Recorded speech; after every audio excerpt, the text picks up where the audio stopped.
What's up, familia? This is Jeph Loeb, and welcome to the Power of X-Men.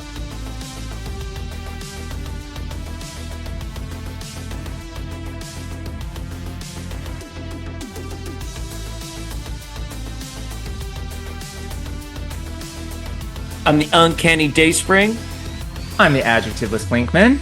And we have met the maker himself, Jeph Loeb, telling us how our God King Nate Gray was created. I'm flabbergasted.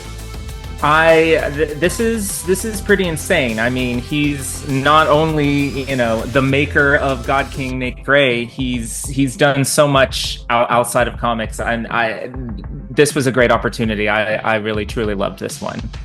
We didn't even need to ask any questions. No. We just asked one question. He read the outline. Familia at home, we spend so much time putting together outlines for these episodes, and we send them off. And listen, no shade to anyone who's ever been on Power of X-Men, but sometimes you get the feel that no one's ever really looked at the outline. Yeah. Jeph Loeb looked at the outline, had everything ready. We didn't need to say anything in this. We just needed to ask the creator one question, and he knew everything. He knew every beat we wanted to ask.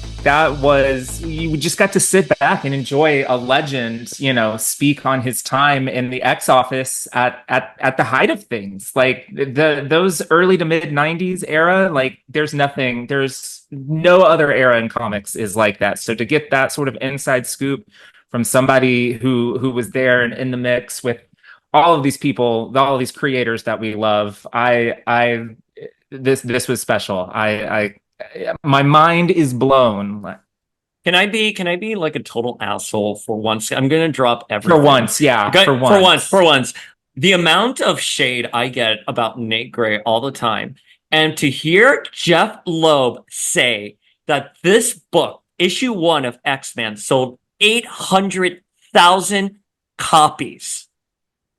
I literally, Familia, when you listen to this interview, I'm going to be like, I'm sorry, can you please repeat that again for everyone in the back? That is how popular and awesome Nate was. Well, and I think the thing is I think there's a lot of fans, and no shade to anybody. Everybody, no matter how long you've been in comics, that's you're a fan, you're a real fan. But I think that there's a lot of people that criticize Nate. They weren't there for the phenomenon of it. They weren't there. They maybe weren't as tuned into comics at that point, or maybe not even born. But the impact that the Age of Apocalypse, and specifically the young solo teen male character to fans of a certain age, it was mind-blowing stuff. So if you weren't there, you might not know. And of course, you'll hear in this interview that Jeff's original vision wasn't for this to be a 75 issue series. So maybe it did peter out towards the end there, but for those first dozen, however many issues where Jeph was writing it, it was an event comic. There was some really interesting things happening, and if all you have is hindsight on that, you don't have the lived experience, then yeah, you're going to talk shit about Nate. But like I said, for fans of a certain age, Nate is our boy. We also get into his era in X-Force. You had lots of questions, especially about the purple and gold costumes, which are quite iconic. And we did ask a red button issue, which I think the Familia is really going to enjoy. We got into Ultimatum. Can I tell you something? When I was like, oh, let me just ask the Ultimatum question, and that was a listener question that came in, I forgot what a red button issue it was until Jeph said that. So if you look at the video, my eyes kind of widened. I was like, oh shit. Yeah. And I even when we're talking, I was like, no, I read this. I'm not one of those people who are just angry. I read this as it was happening. I thought it was a fun read, but I forgot what a red button, to Jeff's point, what a red button issue Ultimatum was. Oh yeah, you couldn't go on the message boards or without somebody complaining about Ultimatum at that point. And that's what event comics are meant to do. They're supposed to get people talking. They're supposed to stir up interest, and Ultimatum certainly did that. That was a very specific time in fandom. I think that's sort of when you have to feel a little bit for Jeph, because that was when Twitter was at its, on the rise. Everybody was able to just sort of express their opinions on things, and get in creators' faces virtually. So I remember it being that hot button issue, but I thought it was an interesting read. It was just a fun widescreen action disaster comic, and not everything. Disaster. That's it. That's all it was. It was the day after tomorrow in comic book form. Oh my God, I was going to say that, but I couldn't remember when Day After Tomorrow came. Jake Gyllenhaal's press for that movie, I loved. That's when I became obsessed with Original Penguin. That because he did the GQ cover with the red shirt for promoting that movie. Chef's kiss. So, Familia, we are honored to have a legend with us today. It is Jeph Loeb. He has written for Marvel and DC, and his credits include Batman: The Long Halloween, and he's written for TV shows like Smallville, Heroes, and he was head of Marvel TV, and that's why we have Daredevil and Jessica Jones.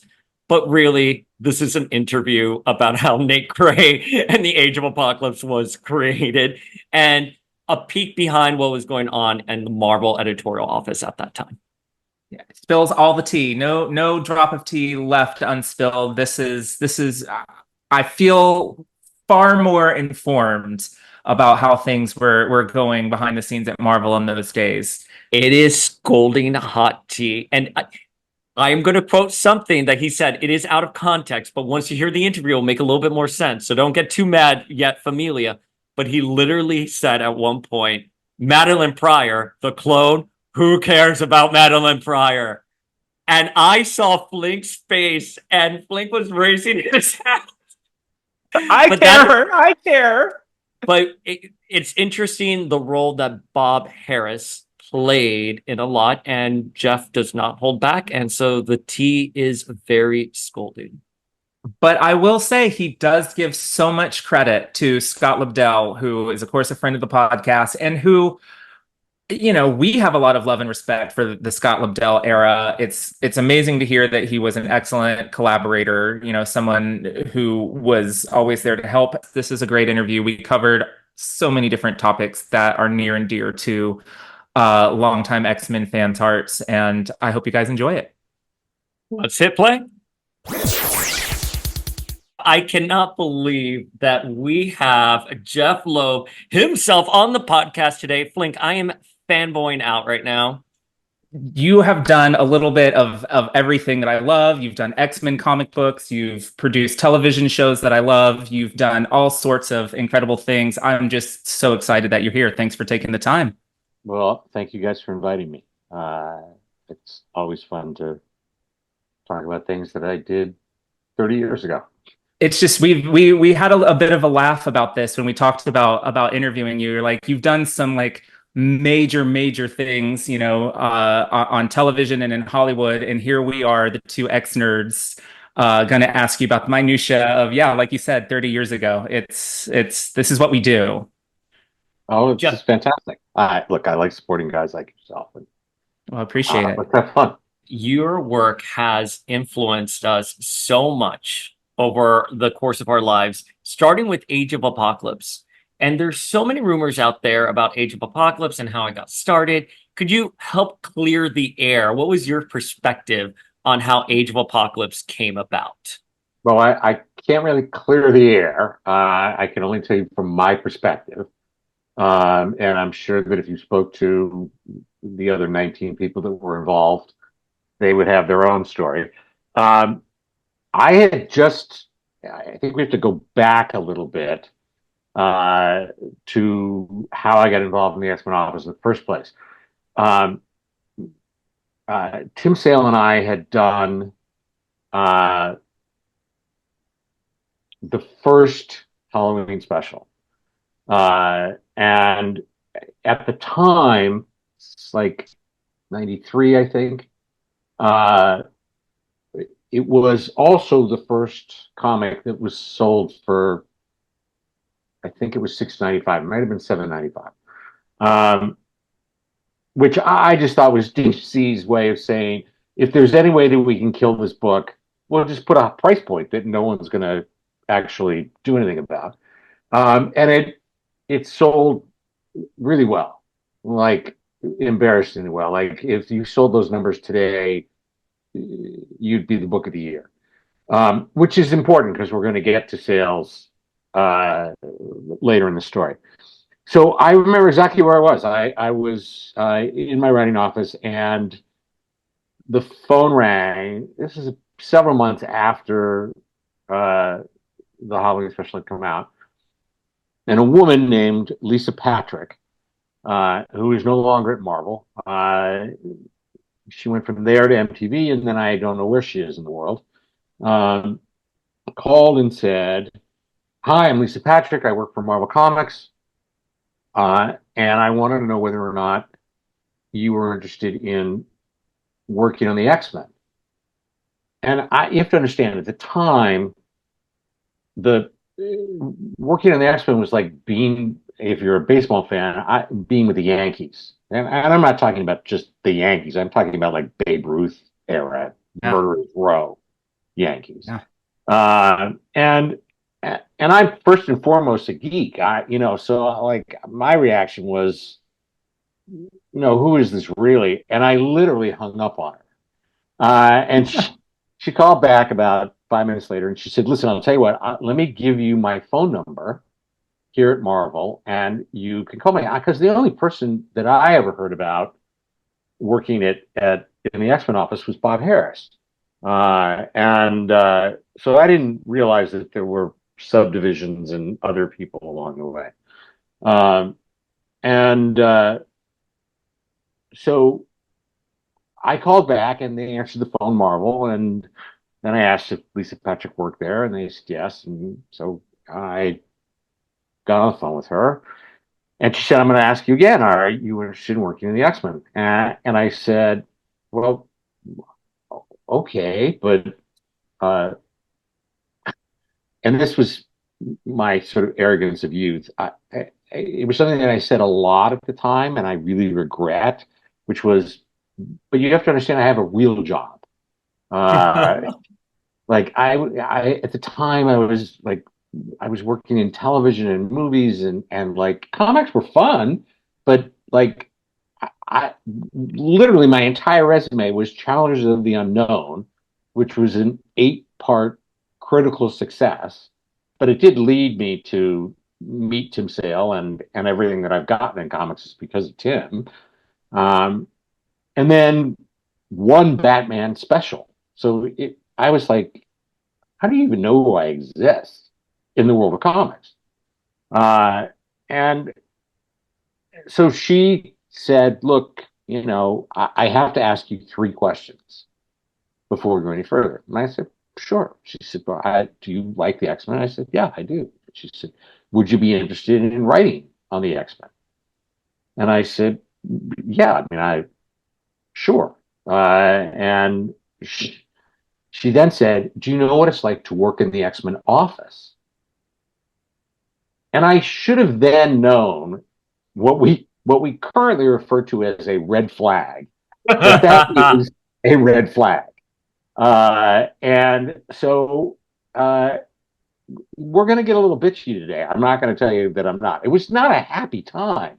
Stop it. Bring the tea. Bring the tea, Jeph Loeb. We want to know all.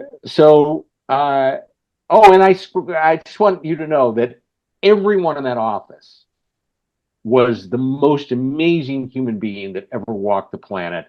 And Satan himself was Bob Harris for whatever reason. And it may be just because Bob needed to be that way in order to run the most powerful comic group that was selling 1 million copies a month. Or that's Bob. I don't know. I haven't seen Bob in 30 years, could not care less. But I can tell you that at the time, and by the way, I will take my role in this, in that I was an arrogant little pisher, if you know the word from Yiddish. And if you don't, look it up. And so we were that all the time. And so people like Lisa Patrick and the great Mark Powers, by the way, Mark Powers is still in the comic business and a great editor and a great friend, uh, had to put up with me all the time. So I constantly created hilarious problems. But the book sold well, so it was not. It was much more of dealing with me than okay, we got to get rid of this guy. And so uh, she then said, "Look, here's the situation. Um, we are uh, publishing a book called Cable, and it is when you hear these numbers, it's phenomenal given the way the comics sell now. It is currently selling 200,000 copies a month, Wow. and it's losing 10,000. I'm sorry, I'm telling the story wrong. Uh, we are publishing a comic uh, called Cable, which is currently selling 250,000 copies a month. And it's losing 10,000 readers a month. This is no disrespect to anybody working on the book. I just, at the time, there were 15 X-Men comics, and this particular one was not maintaining its audience. Um, if it drops below 200,000, we're going to cancel the book. Which, if you had a book that sold 200,000 copies now, you would be the number one comic by far. Like, even the best-selling comics now aren't selling 200,000. Yes, no, that's what I mean. It's like if you had a Batman comic that was selling 200,000, you'd be crushing everybody in the business. So I thought, okay, so you're basically saying to me, I have 6 months to save the life of this book. She said, yeah. So I said, okay, I'm happy to get on the Titanic and see whether or not we can turn it into the Queen Mary. That sounds like fun. Challenge so accepted. it sort of means I can do anything because who cares? And then what's always important to me in any book, which is, I said, well, who's going to draw it? Because one of the things that's somewhat different with me than a lot of writers that are out there, and I only know this because I've done enough of these interviews that people have asked me, who do you write for? And a greater majority of writers say, at least this is my experience, say that they write for themselves and that they see themselves very much as an architect who has drawn up a set of blueprints. And then the artist's job is to build the building. It's not the artist's job, if we're going to beat this bad metaphor to death, to say to the architect, it might be better if the window was on the side of the house, not here in front of the house. Because the architect would then go, just build the house, okay? It's not really your business. And also, particularly then and before that, I mean, I'm talking 40s, 50s, 60s, 70s, 80s. Most books were done by the writer wrote a script that was approved by the editor, sent it to the editor. The editor then sent it to an artist, any artist. It didn't matter who it was. It was whoever the artist that was available on that particular, or the one who was doing that book. And all communication was done through the editor. And I ran into this big time when I was at DC. I actually had an editor say to me, we actually find that when a writer and an artist speak to each other, there's a lot of miscommunication with what happens here in editorial. And so we would like everything to go through us, which to me was basically a way of saying, you tell me, and then I'll decide whether or not I'm going to tell the artist, which was never.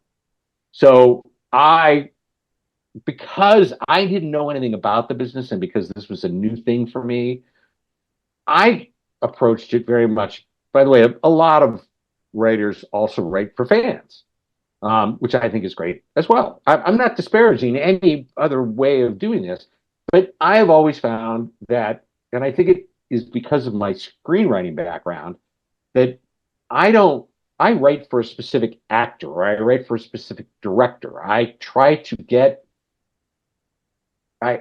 understand what they do best and write towards their strengths. So when Which is what a good writer and director does. Your words, not mine. And so, but because it was originally it was just me and Tim Sale, it was just Tim and I just talked on the phone every day. So it was just, well, what about this? What do we? How about should this be close up to how much do you want to see? This is a big, huge spread. Let's make sure that we do this kind of stuff. Like that's where I came from. So she had said that there was a Canadian artist by the name of Steve Scroce who had been on the book, and I really liked Steve's style. I thought it was cool. One of the great things about the X-Men in those days, and I'm not saying that it's not true now, but it really was a breeding ground for just incredible young artists. I mean, when you look at the people that were working, I'm talking post Jim Lee, but even just beginning with Jim, it really was a launch for nearly every great big name. Like they just came along, and those will play into what we're talking. I mean, the Kubert brothers, Joe Madureira, like it was just a festival. Ian Churchill, yeah, so great. So I'm on this book. I'm with Steve Scroce, and our first issue comes out, and actually the first issue was not drawn by Steve. It was drawn by because he was doing it. My first issue is 17, and I think I got that right. 16 was a double with Wolverine, and so Steve wasn't available, and so they found an artist by the name of Mike Brewer. I think that's his name, who I've never seen again. I think he drew that issue, had enough of me, and that was the end of that conversation. But Mike, if you're out there, thank you. You launched me in the X-Men office. Thank you, Mike. And so, and there, I told that story, and then I started doing my own books with Scroce, and little by little, the numbers turned around.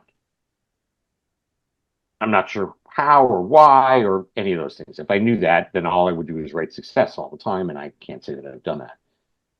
And so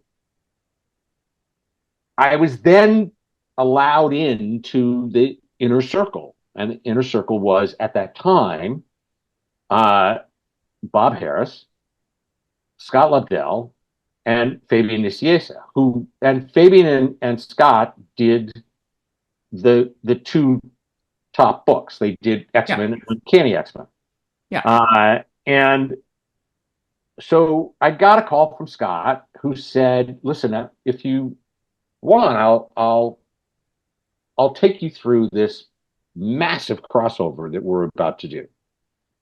And he explained to me what Age of Apocalypse was, and more than anything, the thing that I thought was cool was that everyone has to remember, there was no internet, there was no previews, there was nothing out there that you could look 4 months into the future and go, well, Rogue isn't really dead because here she has her own miniseries come out in March. So, blah, spoiler alert. So they said they were going to cancel all the X-Men books. And people went insane. Like it was literally like your favorite television shows all of a sudden were canceled. Not just to hide, they were 8 out of the top 10 books. In the stratosphere. That was all that was there. Like you basically were decimating the business. with Yeah. no explanation as to what was going to happen. Nothing. It wasn't like they said, oh, and then after that, there's going to be this cool thing. They just said, we're canceling all these books. And so I was like, okay, well, that sounds interesting. Uh, and so I think it was Scott. I don't even think Bob knew. I got invited to the X-Men Summit, which was every year or twice a year. The writers would get together. In this particular case, it was the writers and the artists. It was unusual for the artists because it was a lot of talking about story, and artists like they need to get pages done. Writers can like and okay, and then an artist has to work for a month to get 20, 22, 24 pages done. Yeah. So we were there, and uh, I just remember Scott standing in front of, and they used to do this a lot at the summits. They were these big sheets of paper, like artist paper. Like if you ever went to like a kid's finger painting class, it was Yeah, like those things that you'd roll over, and then the next one you'd write on that, and then you'd roll over that. This was not in the age of the whiteboard or any of those things. This was like, okay, tear down that page and then do something else. So uh, Scott got up and explained how all of the books were then going to uh, either disappear or change into something else. And of course, I'm sitting there going, okay, so there's like my book's gone. Like they just basically just said, well, there is no cable. And I was like, could we talk about B, which is whatever everything was about in those days. And then I mean we had spent days of talking about what this was going to feel like, and the idea was that it was going to be an alpha, which again no one had ever done, which was we're going to set up the story in its own like annual, and then there was going to be 4 months of these new books, and then this last book, this Omega, where everything got resolved. And there are going to be new costumes and new names and new characters. And I was like, this is insanity. Like this, you're talking about creating an entire X-Men universe like a week from tomorrow. Like this was not like, and we're doing this in a year from now. Like we were doing this in a monthly basis. I was on like cable 17, and this was going to be happening in cable 20. Like I was like, okay, so we have 4 months to figure out the next 5 months of whatever this is going to be. And by the way, how's it going to end? Like, Yeah. and what happens when we go back? And all, I kept asking all the questions that everyone was like, yeah, you're the new kid, shut up. But I was like, it was like when I was on Lost. All I wanted to know was, how's this going to end? So, and I learned on Lost that you can't set out to do that kind of gigantic storytelling without knowing where you're going. Now, and I know there were a lot of rumors about how, well, they were making it up as they were going on. It's not what happened. It, it what did happen is, and this is, people ask me all the time, when you were doing Long Halloween or you were doing Hush, like that's a year-long story. Did you know where you were going? And I'm thinking to myself, yes, guys, you like the only way to do this is you have to think about it like you're planning a road trip. And the road trip is to get from New York to California. And you have to do it in this amount of time, whether it's 4 months or 6 months or whatever it's going to be. And all you know is that you're going to go to Philadelphia, Chicago, Nashville, Dallas, Mount Rushmore, the Grand Canyon, and Los Angeles. That you know. what you don't know and what you learn in writing is that, oh, it's interesting. Like when you were in Nashville, you met a girl and she sort of changed your plans. And so you decided to stay an extra week. That doesn't mean you're not going to Mount Rushmore or you're not going to the Grand Canyon. You just have to now change things to make things happen. So, but this was a relatively short amount of time. Like these were 4 issues. If you can't figure out a story in 4 issues, like you shouldn't be telling a story, like, or you shouldn't be telling that story. And so, I think they were kind of looking for a way to reimagine cable. And I suspect, and I'm not, my favorite new quote is, a conspiracy theory is not a theory. It is by very definition not a theory. And so, but I really strongly suspect that because Rob Liefeld, who had left and gone and formed Image and was kicking their ass around the block with his own comics, that they were trying anything to sort of reinvent any of his characters so that he couldn't lay claim to them later in life. Gotcha. Which, if you follow Rob, he's having the time of his life. Like Deadpool and Cable are out there in every format and he's reimagined. He's spoken about that on his own pod. He was well aware of that reimagining. He did a Cable episode. He's done deep dives and all that. And so I said, look, I think the only thing that is holding this character back is that Rob wisely gave him the technovirus. And so that meant that this incredibly powerful telepath could not change the world, alter reality, do any of those things. And I thought, well, suppose this was a kid or a teenager who hadn't been exposed to that. Like, that much power housed in an 18-year-old, that's an interesting story. And then it sort of just, it was a duh to say, and we'll call it X-Man. Like, it was like, he's the X-Man. Okay, let's do that. There was no book called X-Man, so let's do that. And again, thinking like Marvel, they were like, we can trademark that. It wasn't whether it was a good idea or a bad idea. It was just, we can trademark that. And so we were kind of like, then we divvied up what characters we could have. And I don't know how I wound up with like Forge and, and Sinister. And it was Siren as well. Like we were playing like chess, and you got a rook and a bishop and a pawn, and that's what you got.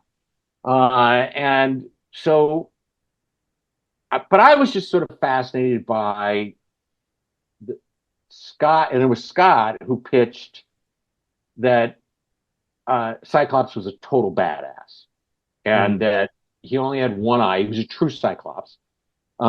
And I don't think they may have, but to my memory, the idea was they were never going to tell the story of why Wolverine had one hand and why Cyclops only had one eye. Oh, if you were playing the home game, you could tell what had happened there. Now, the story actually ever told. Yeah, it was. And Scott, we've had Scott on the podcast a couple of times, and he's talked about that. I believe with Wolverine, the design choice was just because he looked cool with one hand.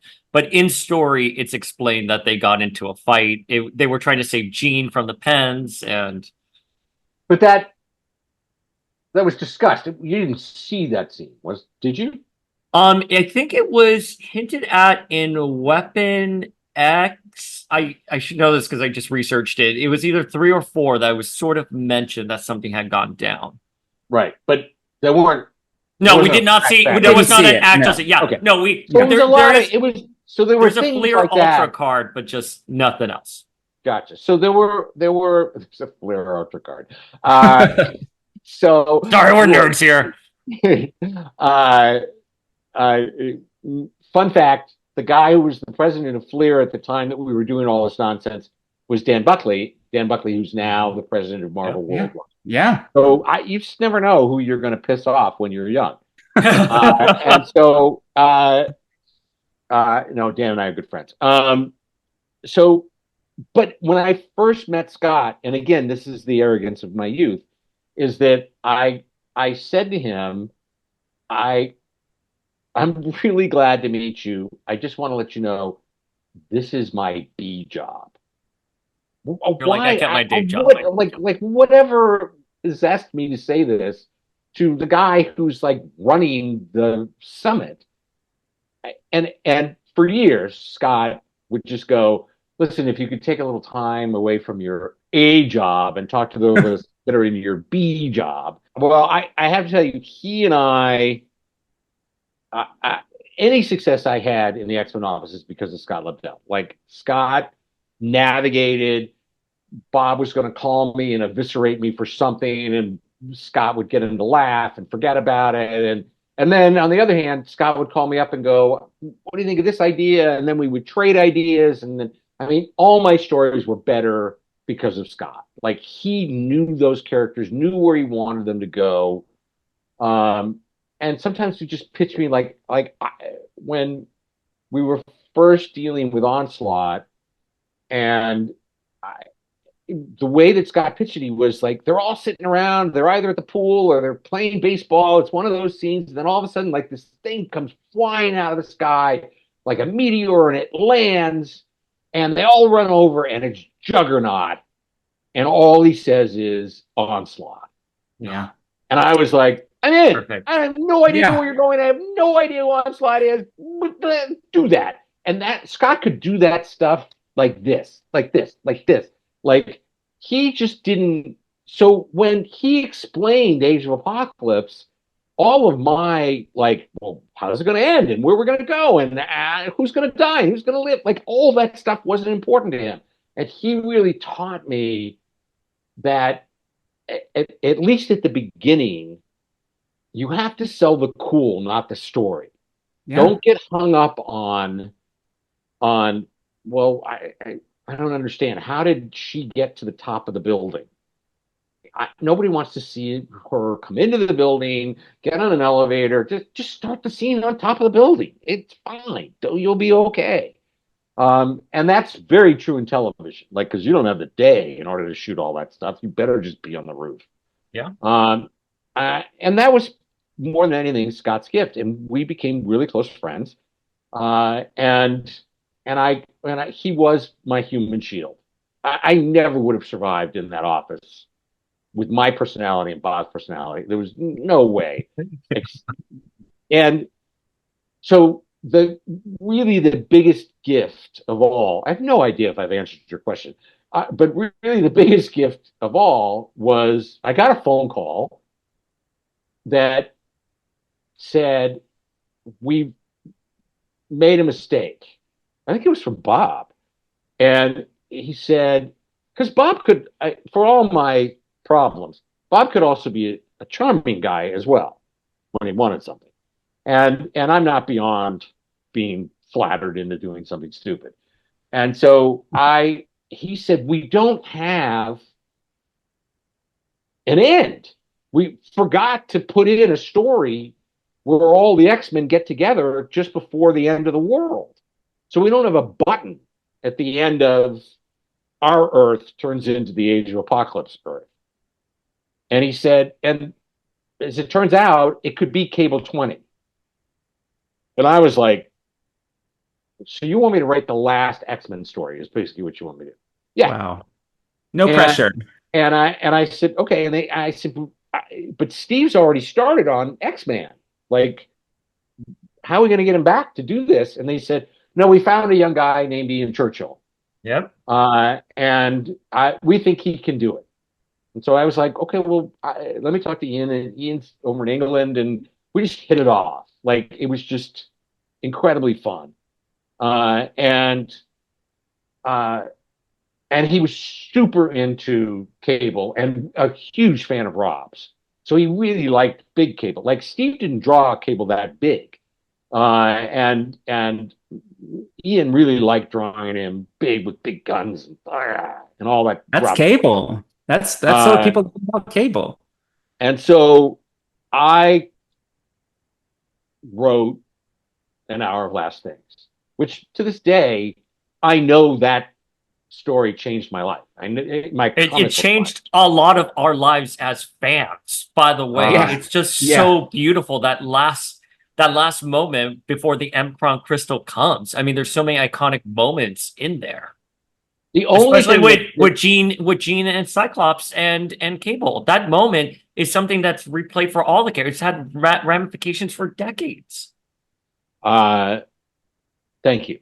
The only thing I didn't get to do, and again, this now takes me back to, do you know what it's like to work in the X-Men office? Was that I felt that Angel was not going to go quietly into the night. And so knowing that the end of the world was going to come, he said goodbye and he flew into the sun.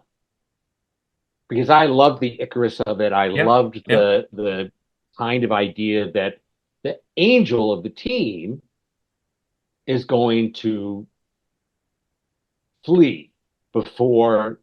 So in other words, like you let hope out of the box. Like that's what happens.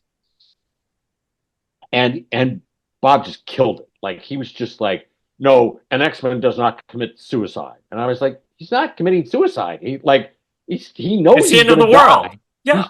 He's taking his way out. That's all. And also Dark Phoenix, so also Dark Phoenix, the end of Dark Phoenix. Sorry to raise my hand. Yeah. So that was the only thing that I remember about that issue that didn't happen. There were a lot of other times there were things that didn't happen.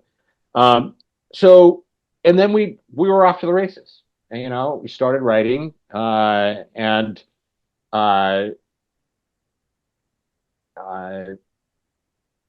X-Men came out, and the first issue sold 800,000 copies. Wow! And Wow! they were just like, okay, what are we gonna do? Like, and I was like, we're not doing anything. I'm telling my 4 stories, and then the world's gonna flip back over again, and everything's gonna be fine. And so they, at the time there was just, a lot of talk about it was such a monstrous success. Yes, I'm sorry. Can you repeat that again for our listeners? That X-Men, Nate Gray, issue 1, sold 800,000 copies and was a monstrous success. Yes, it was. And by the way, that's with one cover. Yes. There was no foil cover. We didn't have multiple variants. There was nothing. We just sold it. Now, in fairness, I can't tell you. I mean, I know that Astonishing and Amazing sold like over 1 million. And I know that some of the other books, probably Weapon X, sold out really well. But there were a few that didn't quite have the same sparkle. I can't. I think people just thought X-Man was a cool title. Like they didn't know what it was. Well, and that cover is incredible. He just looks cool, and he was like a unique character that we hadn't seen in the standard X-Men comics. So he was. I was 9 years old at that point, and I can tell you that I was into that because that cover was just so explosive. He was so mysterious, and it just sucked me right in. And that was Steve, and his ability to do that. So, am I jumping too far? That sort of brings us to how this came to be. Do you want me to keep going in this madness? Go into excruciating detail on Nate, how he got his Rider Strong hair, the costume, his origin. We want to know all of it. Well, all of the origin stuff and the relationship with Sinister and all that stuff, that was, me. The look of it, that's all Scrooge. He was the one who designed his hair to look that way. And it just looked cool. Very 90s. Yes. Exactly. Everybody wore a jacket that was cropped for no reason at all. I still wear crop jackets because of Nate. So now this is where it becomes sort of the beginning of the end of me, which was weird because it wasn't going to happen for a while. But the, two things happened during Age of Apocalypse. One amazingly good, and one that would ultimately lead to my leaving. Um, so the first was that on the amazingly good side, what happened in Hour of Last Things, the cable story, Cable 20, was that out of the blue, Bob called to tell me that he really liked the issue. Bob never called to do anything other than to say, "You're late." Like, so getting a compliment from His Majesty was a big deal. and and he said at the time that it, that it really felt like it was a book that was written by Scott, and that he started to call us, mostly to piss off Scott, Lobdell, instead of Lobdell. And so that was sort of the beginning of whenever Scott was late, which would happen because Scott was writing 6 books or something. Yeah, something crazy. I was writing one. Um, uh, he would call and he would say, "Listen, can you dialogue this book?" And I would immediately, Bob would call, and I would immediately call Scott and I go, "Are you going to do this? Because I'm not taking work away from you." And he would go, "No, no, no, it'll be fun." So that's why I'm credited in Astonishing, because there's a couple of times, and that's how I got to meet Joe Mad. I mean, Joe Mad had been at the summit and stuff, but we first started working together during Astonishing, which was really where Joe took off. Like after that, Joe was a monster. Of course. Monster talent. So, uh, so that was the really good thing. So I periodically, because Scott was on books that were selling like millions of copies, and I periodically got to jump in and help out, and so when you dialogue a book, you get a piece of the royalties. And in those days, you could buy a car with your royalties. It was amazing how much money there was. And there was a point at which I was making more money in comics than I was making in television, which is a phenomenal thing to say, because now you can't get a tire for what you worked in comics for. So the only people that work in comics are working there because they love it. Yeah. And which is probably making better comics. But at the time, particularly in the X-Men office, like if you could get an X-Men comic, that was really all you needed. Well, now we get to the bad part, which did have some goodness to it, which was we were getting to the end of Age, and or AOA, it was called, and I said, I called Bob, which you're not allowed to do. Oh, interesting. You're not allowed to call the king. You have to Don't call me. I'll call you. I'll call. No, it was more like you have to speak to someone who. I was supposed to go through Lisa, and then Lisa would take it to Bob, and then Bob, and I was like, channels. There's me, channels. I'm going to call him. So I called him and I said, "Listen, what we have here is pretty incredible. Like, and I'm not saying that we should stay here. I completely agree with the plan, which is that we're going to flip back. But when we flip back, like nothing stays. Like no one remembers. So I have to tell you that in television, a dream episode is the worst episode ever. It's just a waste of the audience's time. Like, oh, I got to see an alternate version of what these characters were, but nothing stuck. And Bob sort of, I'm sure, finishing his tennis game while he's talking to me. Like he just could not care less. And he goes, the T. And he goes, so like, what are you suggesting? And I said, look, think of a Rubik's Cube.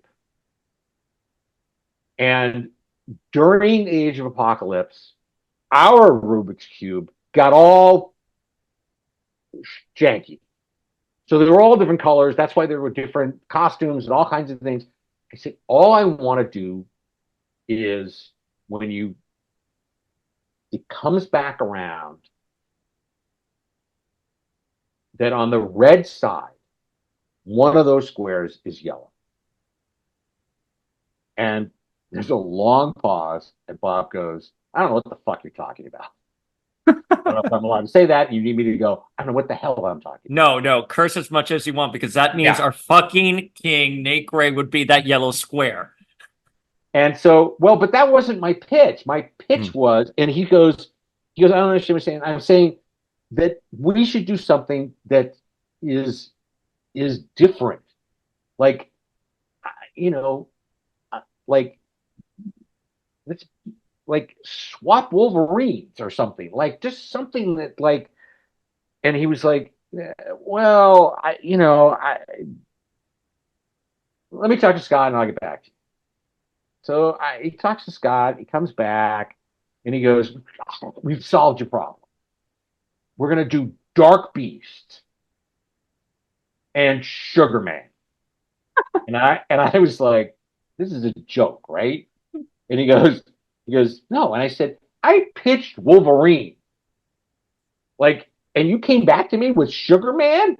Like that fat guy with a long tongue that doesn't do anything, which, by the way, I want to be using. And Dark Beast. He goes, yeah, like people will be completely weirded out by the fact. I said, I'm not really looking for a dark version of our characters. I think the idea is to show what it would be like to have lived like through like the Holocaust, and now you're in here. Like, here's great. And so, like, and maybe a level of violence we weren't expecting. Like, what could we? And out of this conversation, he goes, well, what if we continued X-Men? Would that solve your problem? Thinking that that's what I was in it for. And I, by the way, I had already started Cable 21. And so there was like, I started writing it, and I was like, well, how's this going to work? Like, so you're saying there's a Cable book and there's an X-Men book? X-Man book? And he was like, yeah, that could be cool. X-Men sells really well. It sells better than Cable. So, why don't we have it stick around? And I said, okay, but how's it going to work? And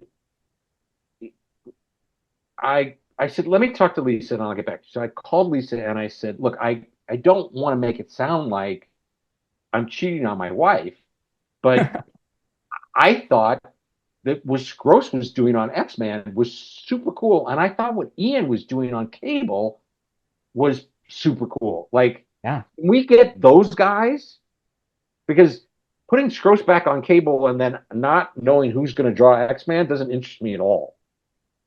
And, and then of course it was Bob's idea. And so, once it became Bob's idea, it was fine. And so I set off writing Cable, and then I turned in my first issue of X-Men, and with a pitch. And to this day, this was the beginning of the end. So Bob threw out the script. And this is all I remember about the script, was that I thought it was important that the story began in Seattle, because X-Men Alpha began in Seattle. And so it was important that the only character who had lived through the Age of Apocalypse was standing in Seattle going, something's different. Yeah. Like, there was a culling here. There were literally millions of bodies lying around in the street. And it was now this beautiful city. Like I wanted to do, and appropriately it was called Stranger in a Strange Land, that which was what the title of the story was. I think that was the only thing that survived. So Bob tells me that the story takes place in Switzerland, which I go, what? Like, do you have property in Switzerland? Are you planning on going on vacation in Switzerland? Yeah, You like want to write it why? off? This doesn't make any Why? sense. This, Yeah. he goes, it takes place in Switzerland, and Madeline Pryor is the second lead of the book. And I went, Madeline Pryor, Gene's clone? And he goes, yeah. And I go, who cares? Like, no. Like the story is the first thing he would do is seek out Forge.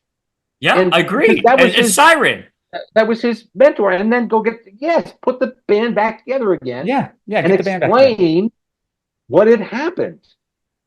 But that was not that none of that was to be approved. And I didn't understand Madeline Pryor. I was just like, guys, there's no there. Like you're asking me to, you might as well have just said he's friends with the Blob. They have more in common than Madeline Pryor. No, you don't understand because she's really Cable's mother. And I was like, yeah, it depends on who you talk to, and it's a clone, and it's just a mess. Like, why do we want to step in a mess? Like, we have an opportunity to start a new character.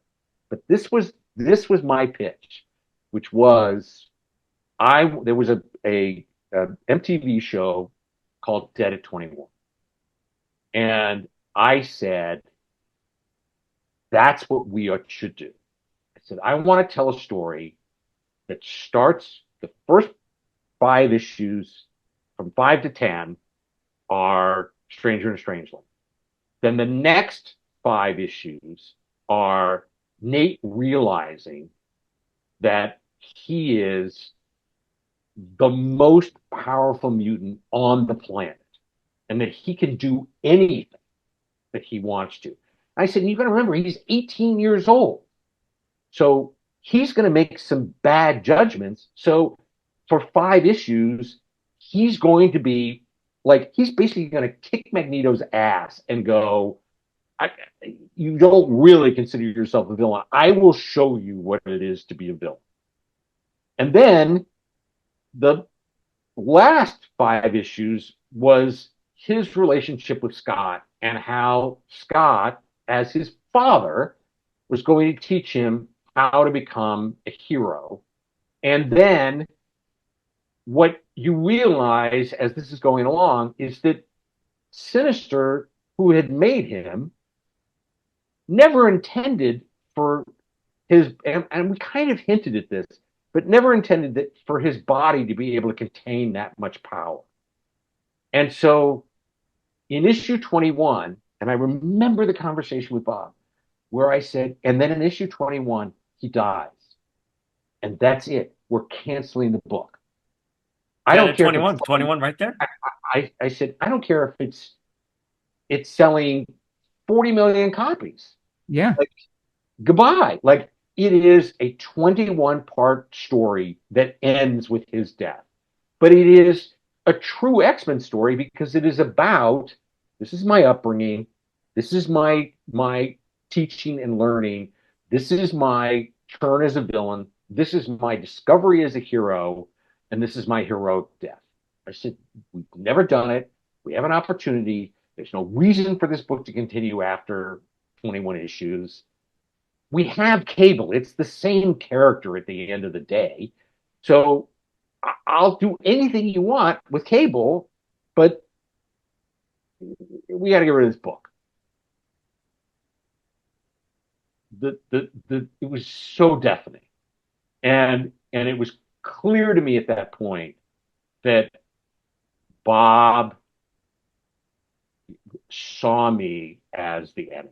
Like, I did not understand that when His Majesty says it's Madeline Pryor and Switzerland, that and when you look at 5, 6, 7, and I think part of 8, I'm not sure it lasted that long.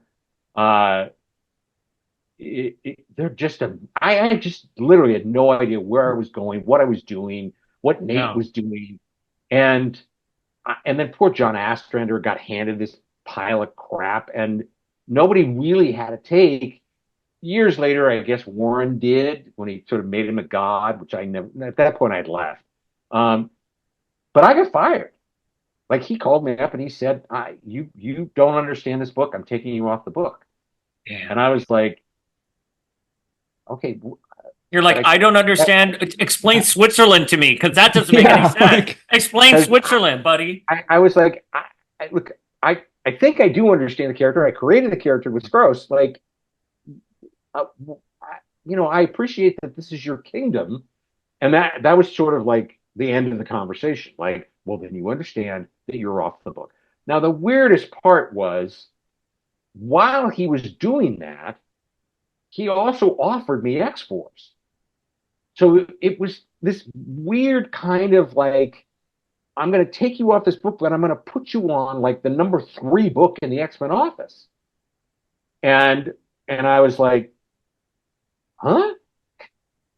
Well, he Like, liked what you were doing. He just didn't want a big seller to end at 21 issues. uh, one can, again, however Bob tells this story, just know that it's a lie. That's all I can tell you.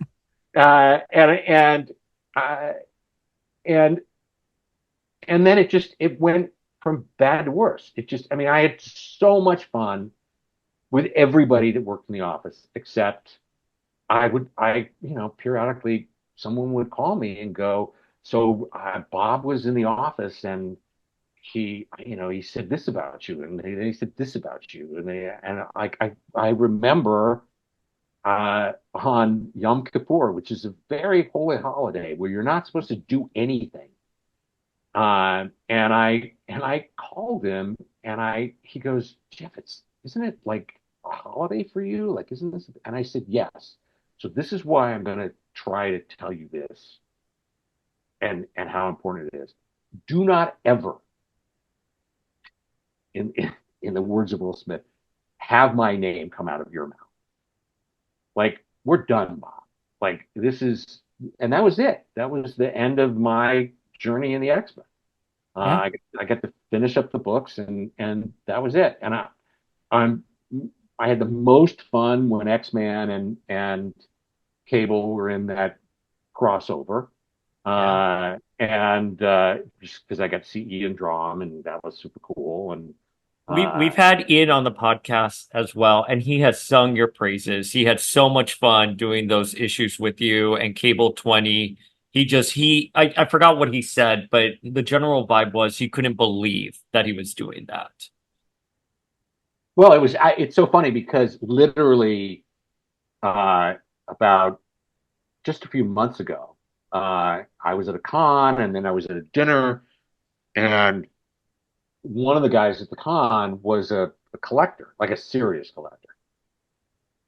And he said, I have something I want to show you, and I want to know whether or not you'll sign it. And he has the double page spread at the end with all of the X-Men. It's actually one of those days where you could turn the page, so in order to read it. So it's this horizontal spread that Ian drew.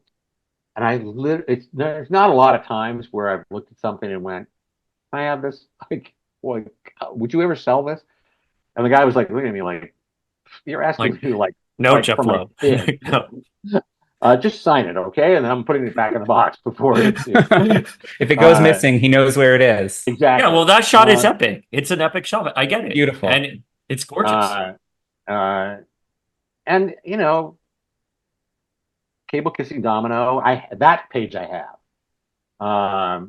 And so there's, you know, I had I had a lot of very great fond memories.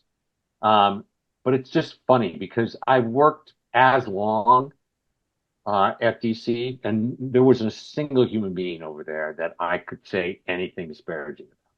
It was just always fun. And I worked in the Spider-Man office, and anybody that that anytime that it involved Joe Quesada, greatest time in the world. Yeah. He's a good guy.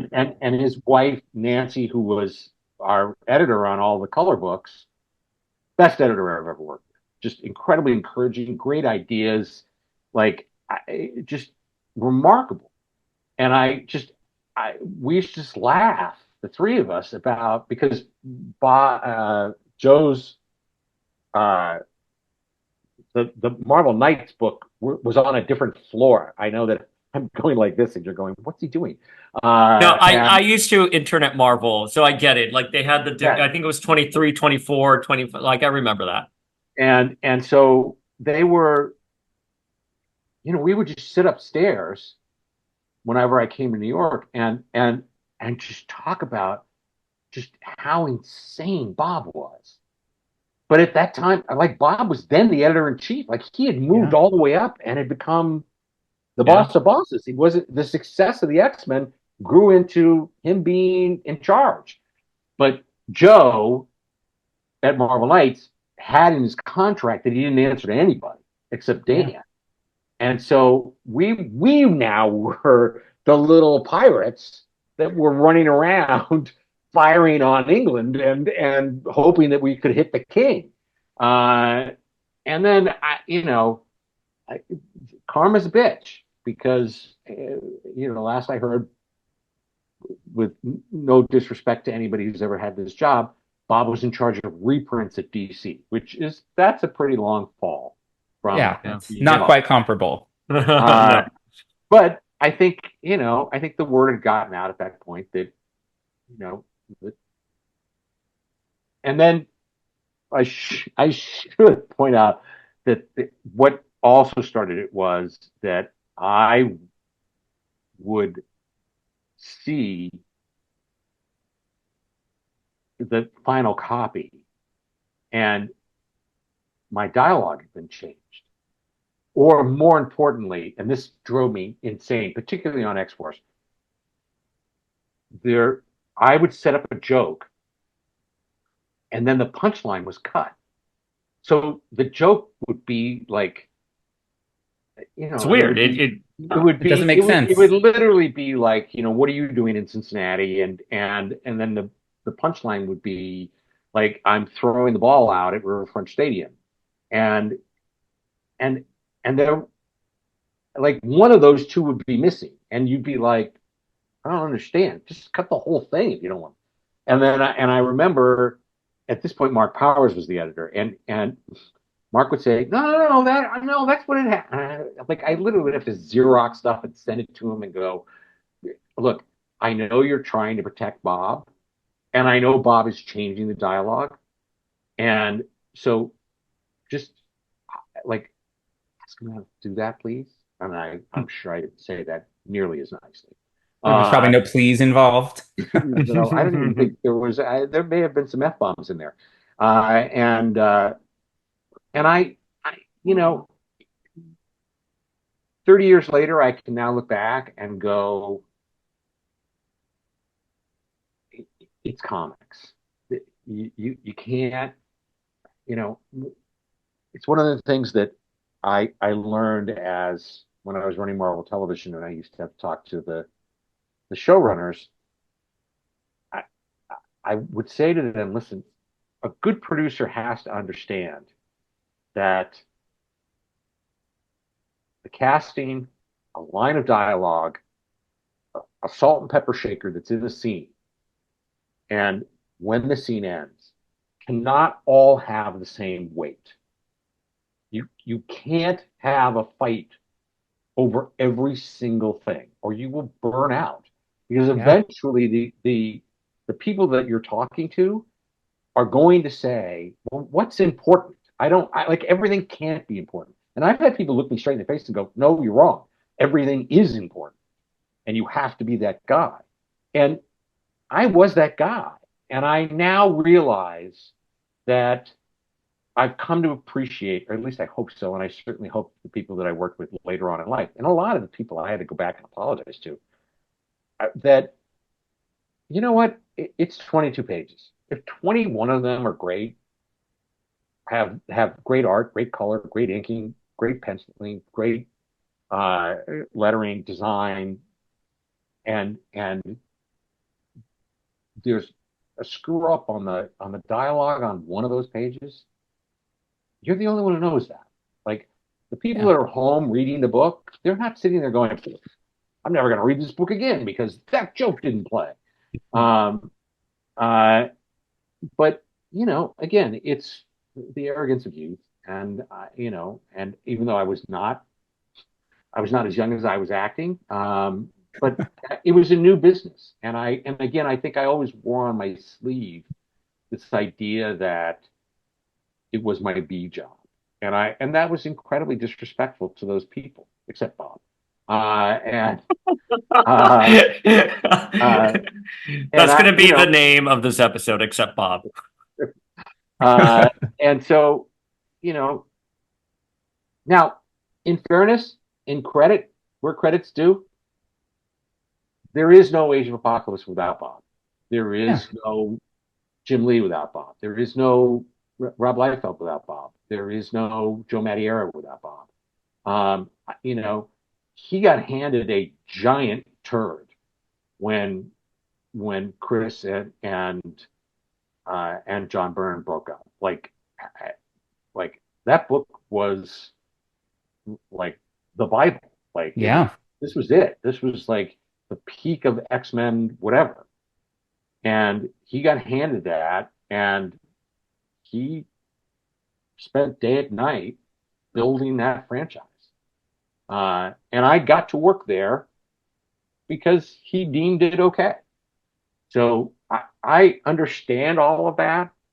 It's just, there were things that I obviously still carry today for no reason. Because, again, Bob's not in my life. It has nothing to do with me. And I really like the guys that are there now. So it's, and CB is, you know, he's just magic. He is what He's you a good want. guy. Yeah. Yeah. And the same kind of way that Joe was too. I mean, you're talking about the princes of Marvel.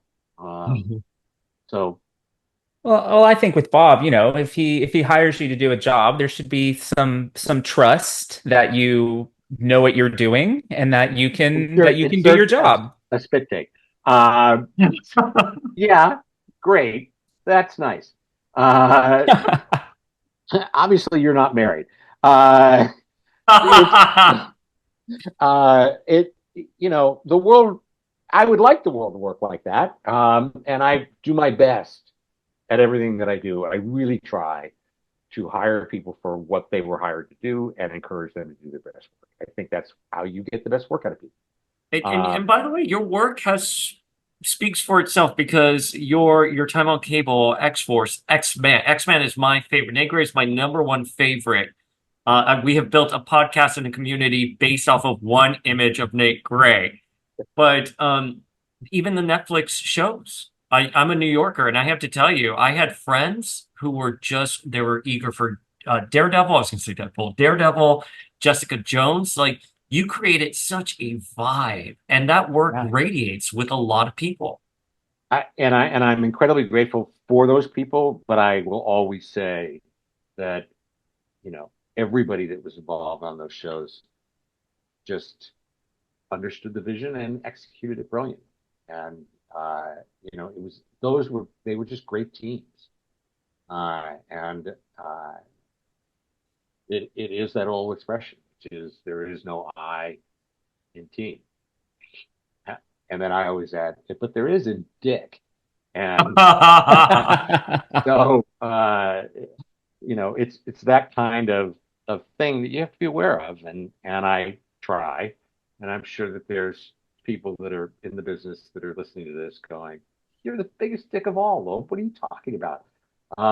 And I accept I accept my time when I did that, and I hope that I've learned from it. And there was also a 12-year period where I didn't write any comics, so I very much was out of the business, and got to see and enjoy and talk to my friends who still are in the business, and and that's great fun. And now, it's my unabashed plug for, and I'm coming back with the last Halloween, which will be out in 2 weeks. And Yes. I can't uh, wait. it is beyond awesome, at least from an artistic point of view. That much I know. You guys will tell me whether or not the story is there, but it is quite a tribute to Sam and the man he was. I have to tell you, your X Force is a lot of people, including my favorite version of the team. It was, Rob came in, he did his thing, he established, this militant team, but then you sort of came in and you shook it up. You sort of decided to jettison the leaders a little bit. Like Cable was still around, but he wasn't, Cannonball was gone. Cable was doing his own thing in his book, and you started to sort of focus on the B cast a little bit more. What was your reasoning for sort of doing that? It's funny, because uh, my memory was the Cable was much more involved, but it's probably that it was just fun. I again, this goes now back to the gift that was Scott Lobdell, was that I said, look, this is ridiculous. They're either the New Mutants, X Force, or they are the training ground to be an X-Men. So somebody has to graduate, or Yeah. this is false. And so he said, well, who are you thinking about? And I said, well, you can pick whoever you want because it's your book. But I think Sam Cannonball is ready to go. Yeah. And I think it's sort of a nice heartbreak thing because he's both young and the oldest in the group. So oldest mature wise. Um, and I think that'll open up the possibility for greater conflict because he's not there to tell Roberto to, you know, calm down and the fact that I remember any of these characters is beyond me. Sunspot. And I really liked bringing in Caliban. It just made Caliban made me laugh because he was sort of like their Hulk, and so I was like, because now he no longer was the skinny little guy. He was now Yeah. he was this great huge monster, and I loved the way that Ian drew him. Ian's first story was with Caliban, Yeah. and so in the annual.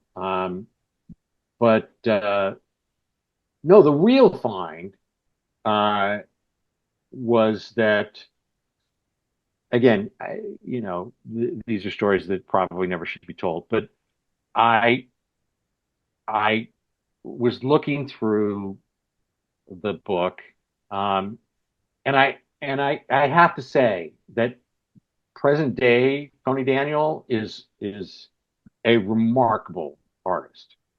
Uh, but at the time, uh,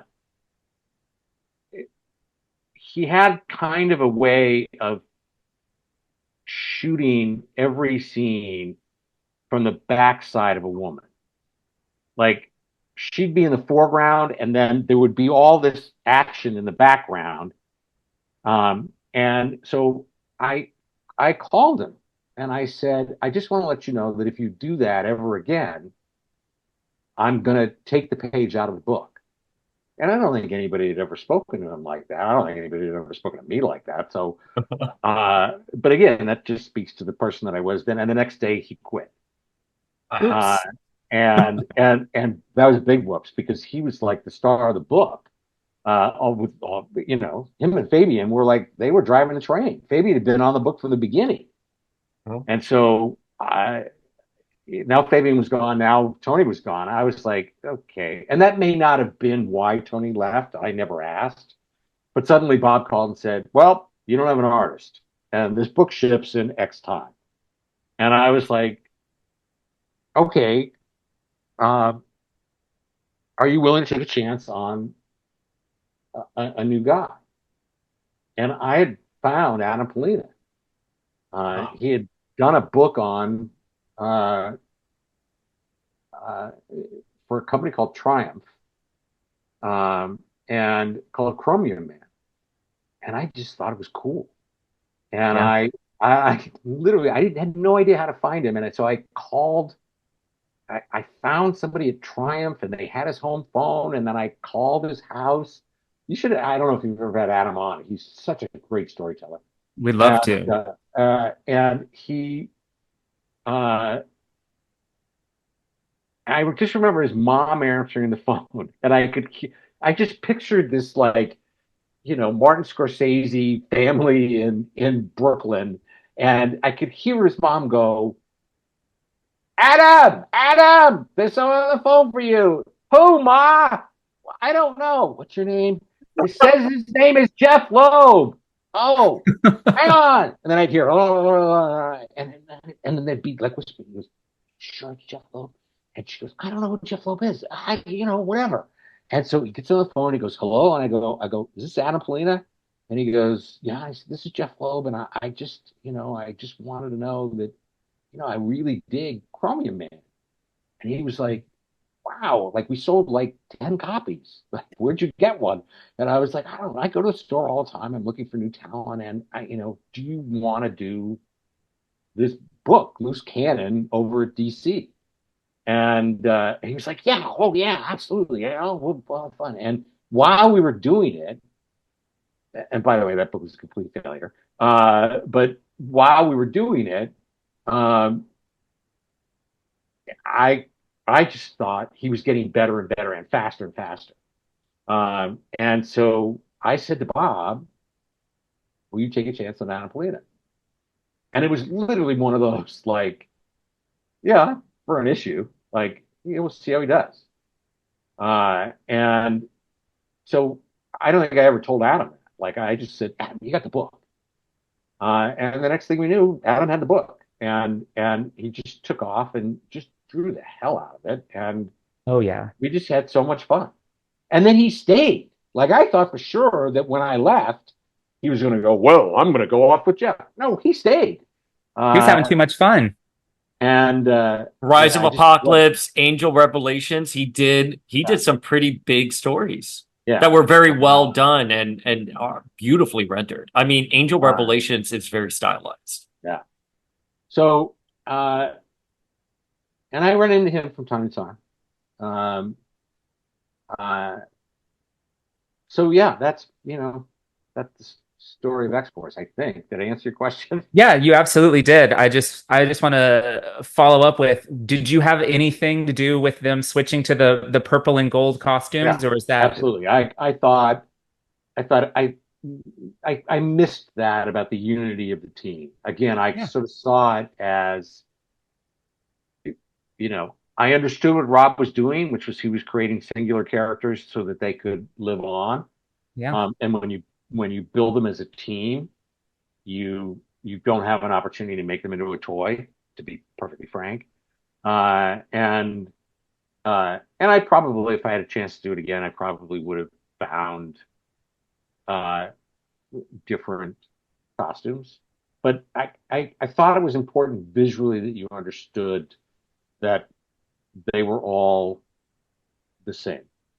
Yeah, well, don't get me wrong. I love those costumes. And I just remember at the time nobody none of the other X-Men were wearing purple. So that was an incredibly bold choice that really made that book stand apart and those characters stand apart visually from everything else. And I think pretty much any X fan, around our age, who came up, we're probably about teenagers when that came out. It just the nostalgia of those costumes and that era of X Force, it really hits. It hits right in the chest. It's Awesome, a fan favorite for sure.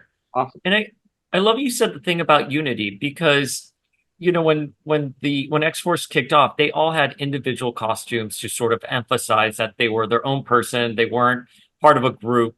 And now you're coming in and you're flipping that vibe to show that they are a team. It's again, it was a good choice. We enjoyed it. Well, again, the book had been around for 3 years, and I sort of felt like, okay, it's time to shake things up and see what happens. Um, but I stayed on. I think I was there for 2 years. I was on cable for three, or the other way around. So for me, that's an eternity. Like, I'm usually 12 and out, guys. Thanks very much. I'll see you later. I'm not sticking around for the downfall. Um, but again, I have to give credit where credit's due. Like my success in that office had to do with, uh, you know, really more than anything, five people. First and foremost, Scott Lobdell. Uh, Secondly, my three artists who were Adam and Steve Scroce and Ian Churchill.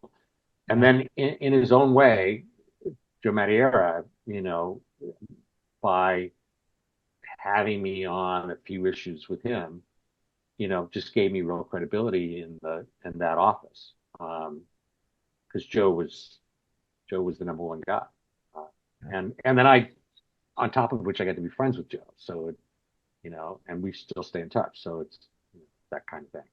We love Joe. I mean, again, his artwork really for fans that were coming up on it in the 90s, that is just a real peak time to be an X-Men fan. Absolutely. Jeph, you have an incredible body of work, and we've solicited the Familia um, for some questions that they had for you. And I have to tell you, one of the things that came right to the top. I mean, listen, we got questions about heroes, we got questions about Tim Sale, Batman, but the one thing that so many people sent in questions about was Ultimatum. And what was sort of the editorial mandate to end the Ultimate Universe at that time? And what was your thought process going into it? Well, it's interesting. Obviously, it's a hot button Yeah. for a lot of people. I think I have to sort of I think we have to uh, keep something in mind, which is, you know, go back, look at how well those books sold, all the way out to issue six, and that was my job, was to sell books. In particular, that was my job because I got approached by upper management who had said that it was really feeling like the Ultimate Universe, with the exception of Miles, um, that the Ultimate Universe, while a gigantically great experiment in its time, um, it was slowly, and in particular the X-Men book, was becoming the same as just another regular X-Men book. Like all That's of fair. the things that Brian and Mark in particular, Mark Millar, and Brian Michael Bendis had created had sort of withered. Yeah. Um, and again, I want to strongly state that at no time was Ultimate Spider-Man brought into this conversation. It was the other books that was in that group. Um, and you know, I'd had a considerable amount of success, and none of which I take credit for. And during one of the summits, uh, Brian Michael Bendis had pitched what would eventually become No More Mutants. Um, it was literally the opportunity for us to define Magneto as. I mean, it eventually turned into a Scarlet Witch story, but then it was this story, and uh, I I had pitched at the time the idea that Magneto had reversed the polarity of the poles, and that would essentially wipe out all of humanity. And it was really taken from, I can say it openly now, was that uh, in an obscure book called Shang-Chi, Master of Kung Fu, uh, Fu Manchu had this plan, which was that he was going to blow up the moon because if you did the math, that there were more Asians that lived in China than lived throughout the world. And so if all of humanity was wiped out, the one thing that was going to be left was the Asian population. And that was his plan. And I thought, that's an awesome plan. If what you're trying to do is restart the world. Um, but I didn't want to take that that was, that was somebody else's plan. That wasn't my plan. And so I thought, what if a father's grief was so great that what he wanted to do was destroy the world? And this was the place where uh, I was certainly having the most fun. Was that what if villains could do anything they wanted to do, knowing that the world was going to end, and that's what it was going to be. The thing that bothers me the most about the criticism of it is really twofold. One, a lot of the criticism is just criticism that was fed by criticism. Meaning, I've had people come up to cons and go, so how do you feel about Ultimatum? It's the worst story that was ever told. And I would go, okay, but when you read it, and then they would go, well, I've never read it. I just read that it's like the worst story ever told. And I would go, well, let me give you a little bit of advice. If you're going to come up and talk about it and you really want to have a conversation, read it and then come and tell me whether or not that's what you think. But take all of that aside.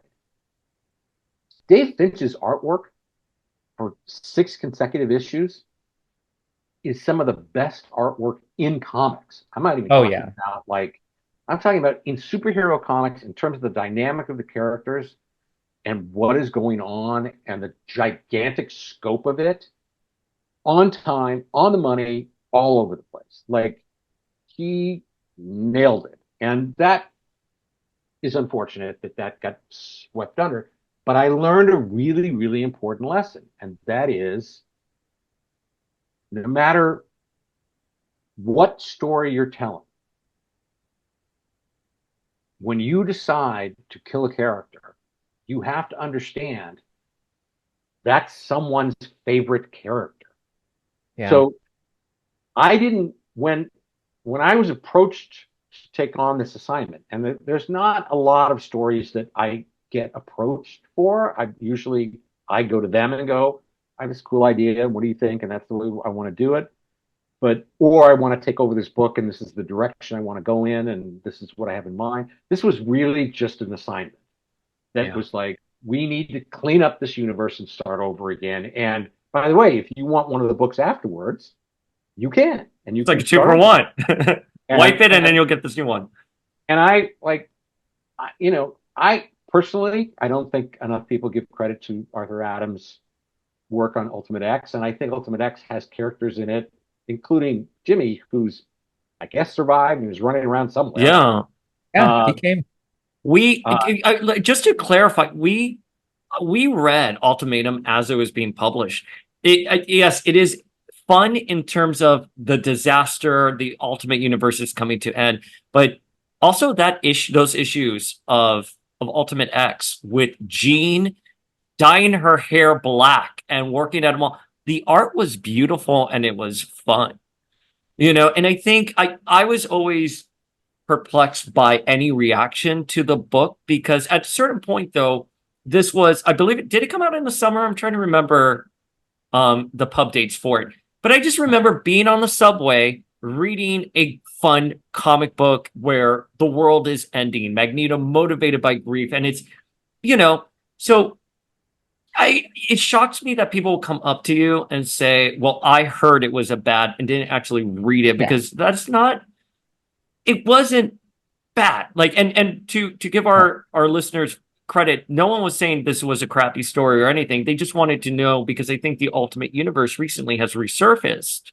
And a lot of people have been curious, why did it end so abruptly like that, which you just answered? And now it's back again. It was, and again, when I saw that it was back again with Jonathan, I get it. I mean, to have alternate versions and to create stories where you're not hampered by 40 years of continuity, Yeah. great. Um, I would, and please feel free to you know share this throughout the internet. The one thing that I want to make 100% clear, even though when I called Mark Millar and said to him, uh, "I need to know when you leave the book, where is everybody on Ultimates?" And by the way, Ultimates 1 and 2 with Brian Hitch, some of the greatest stuff ever done. And I knew, look, I've got Joe Mad to come back and do 6 issues. Let's just have some fun and see what we're going to do. And and I knew that in the same kind of way that I learned a really important lesson in that, it's always someone's favorite character that you just knocked off or changed or gave a haircut to or whatever it is the most vocal people are going to come out and talk about. But I want to make something clear.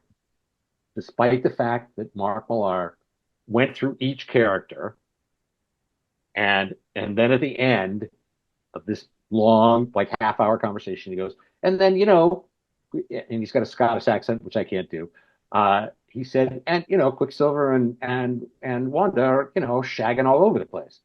And I was like, oh, okay, I know you kind of implied that's what was happening, but okay, if that's what's happening, then okay, I'll see what I can do with that. So it was never, ever my intention that a brother and sister were having a relationship.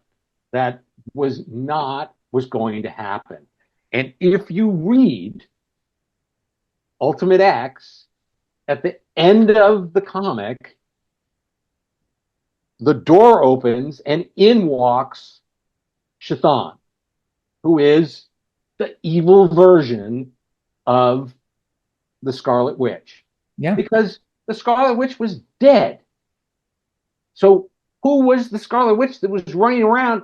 Nobody asked that. No, all they wanted to do was just go, what is it that Wolverine saw when she looked through the bushes and came back and then made this incredible statement that they're more than just brother and sister, and people were just going out of their minds that I had put this in a comic book. But it was, I was just saying, guys, just stick around because all of this, Pietro was being manipulated, and the idea was to have Chthon and Quicksilver then become the new Magneto of the Ultimate Universe. Was that she was going to affect his mind in such a way that he would realize no one could touch me.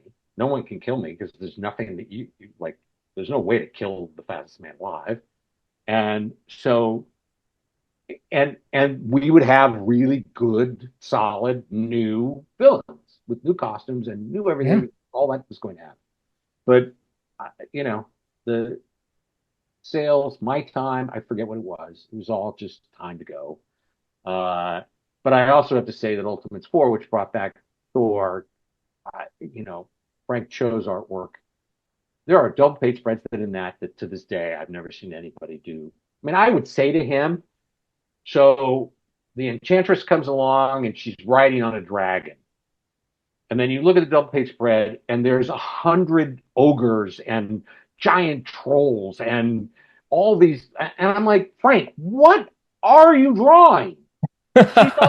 There's a dragon. And he goes, well, she needs an army. And I was like, yeah, like in the background, like little like eyeballs in the dark kind of thing. You can't draw all this. And he just killed it. And I, for whatever reason, it may have just been the timing. It may have been whatever they were. It just, that was the end of the Ultimates in those days.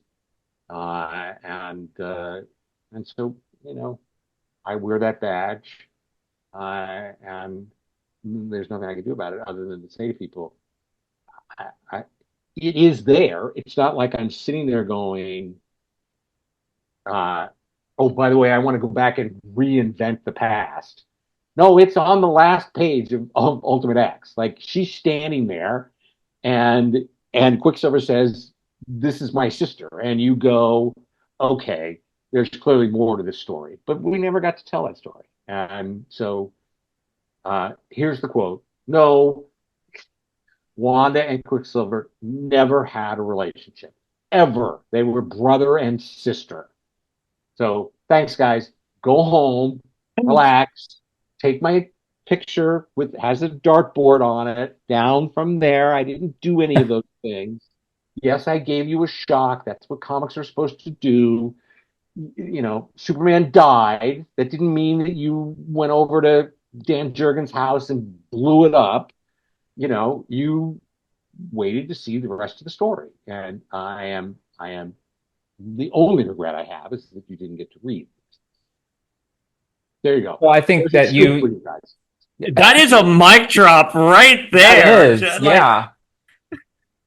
Well, and I think you have a really good point. Like you bring up, you compare it to the death of Superman in the 90s. I think it's just what internet culture did to the comic book discourse is, you know, people now had outlets you know, more than just theorize. They would had an outlet to complain about it, whereas, you know, in the 90s and obviously before that, you just had to sort of wait and see what came next. You didn't really, you weren't screaming into the internet void. You didn't have an audience to spread it to. So it's so unlike comic book fans to be you impatient and mean not comic wait for fans things are to play out. you're mistaken, Jeph. You have no idea what you're talking about. I had a great time with you guys today. Thank you. No worries.